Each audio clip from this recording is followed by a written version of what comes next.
So the good question is, why in the world would we come to pain, right? If I just said the central function of the brain is to avoid pain, why am I saying your central leadership strategy should be about pain?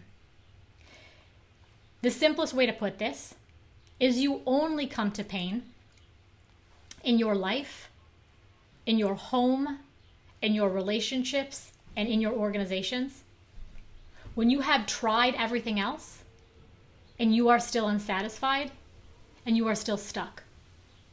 So if you are leading a team and you guys are still talking about burnout and inclusion and well-being and transparency and fairness, and the needle hasn't moved. If you've tried a variety of initiatives and surveys and working groups and brainstorming sessions, and the needle still hasn't moved, then I would encourage you to consider the value of pain. So we're going to take a quick quiz here. It's a true or false quiz. So true or false, leadership requires courage. True. Okay, true or false, it is better to be transparent with people than to lie to them all the time. True.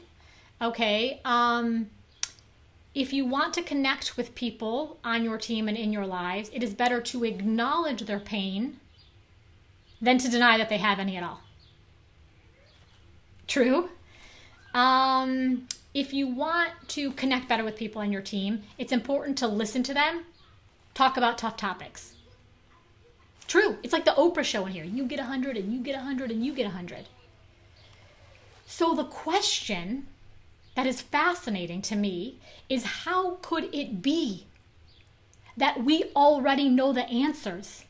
Everyone is crystal clear what the right answer is, and yet it is still so difficult to act with courage, to behave in ways that are more forthcoming, to be more inclusive, and to stand with other people in their pain. What I want you to see here is that if you want to lead your team, everyone's using, again, these big words, gorgeous rhetoric around transformation, reform, and progress. If I pledge to be a more transparent leader, the only way I can sustainably deliver on that promise is if I am willing to tolerate the potentially painful consequences to me. It is possible that someone could use that information against me. They could use it in a way that threatens me. They could use it in a way that I don't like or I don't agree with. So I cannot be trusted to reliably be able to behave in a certain way if I am also not ready to hold that potential pain inside of myself. Similarly, I could pledge to be more inclusive, and I could really mean it in any given moment. But unless I can also hold the potential pain of the consequences that I don't want to endure. So if someone might ask me to share in a way that I don't want to share, to give decision-making authority in a way that I don't want to give resources in a way that threatens me, then I will not be able to reliably do that, because your brain will intervene and say a first line reflexive response, that's too painful, let's get out of here. This reminds me of something. The scariest two words in the world are what if. What if someone threatens me? What if someone tries to take my power? What if someone uses this information against me? Okay? One of the things that we deal with all the time in anxiety treatment is the difference between projected uncertainty and actual risk. So a lot of the ways that we fail to hold our pain wisely, it's because of these sort of monsters in our mind, these imagined consequences. One more example here is, if I pledge to, to be a better listener, I don't need any help being a better listener when people are telling me how happy they are on my team, how wonderful a leader I am, how the going is good. I only need to be a better leader when it comes to tough topics, when people are saying things I don't want to hear, when they're asking me to do things I don't want to do, and so on.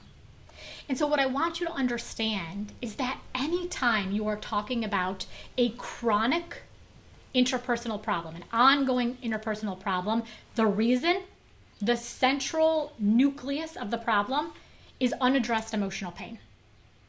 So let's use transparency again as an example. So transparency is like, technically, from a technical perspective, the easiest problem to solve. Here's what you do. You go, here's the information. You click upload and you hit send, right?